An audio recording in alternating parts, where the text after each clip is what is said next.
remember now everything.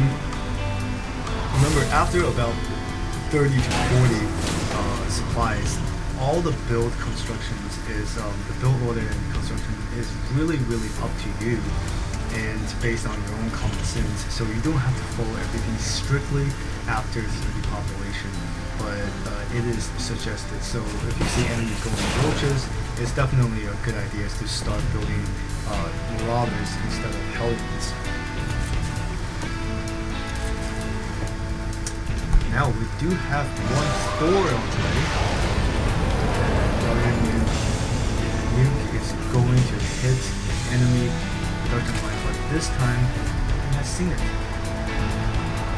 Zerg player has seen it, but they're not able to survive this. And the ghost also dies to the ghost also died to the units. Now with one Thor and bunker salvage, Terran moves out. You know how the Terran takes about 4 to 5 SCVs to auto and set them on auto repair to repair that Thor. Now this is a lot of units. This is 8 units right here. But after all, we do have about 4 ghosts, and you can definitely 3 shots. Any unit. Look at how fast it's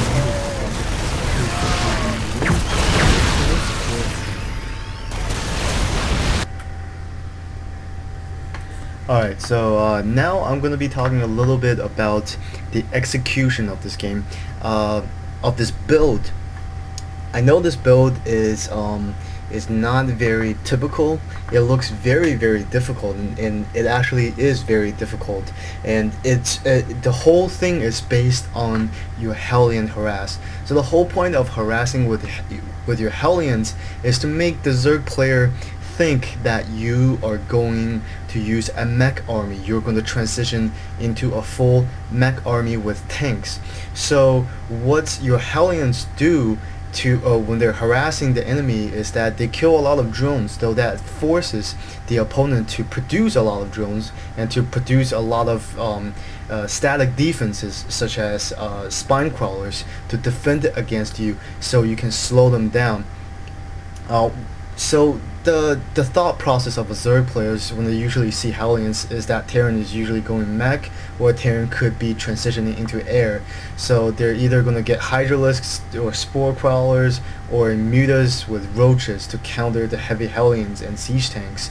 So, but then you are going to take advantage of this. You're not going to go mech, you're going to build your ghosts and freaking nuke the Zerg.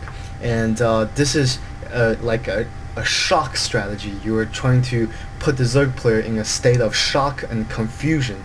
So I'm not saying this is not the best build, because I personally don't think it is very stable, but you know, 1 out of 10 times just whip this out, it might even get you a win.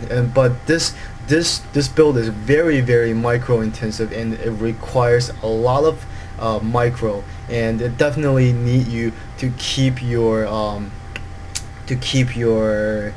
Ghost Academy in the dark. If the enemy sees the Ghost Academy, then you're pretty much done. This build also takes advantage of Zerg players' usual tendency to not build any detections against Terran in the first 2 tiers. So once you get Cloak for your Ghost, and if the Zerg doesn't know, there's no way he will be able to detect and kill your Zerg in time for the first nuke.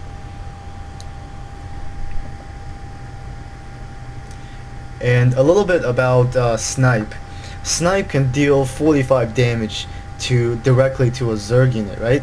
So, and also has a range of 10, so it's so the range is almost like a siege tank. A Snipe can one-shot a drone, one-shot Zerglings, and one-shot Banelings. It can 2-shot Hydralisks and 2-shot Infestors. It can 3-shot Mutas and 3-shot Roaches.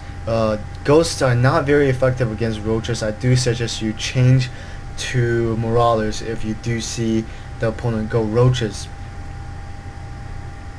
And once you nuke the enemy, you have two choices. You can either rush to end the game, or you can expand to your natural. If you do feel like the opponent is still strong enough to defend against your rush, this is your time to expand.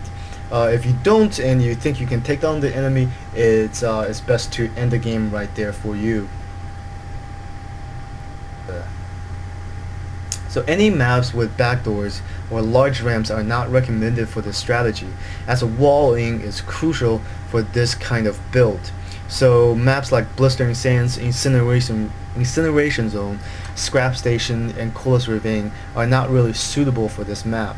And you want to play on maps with terrain walling and cliff advantage, such as Desert Oasis, Steps of War, Lost Temple, and Metalopolis. Alright, that's it for this episode. I hope you guys like it, and if you do, please subscribe. Thank you.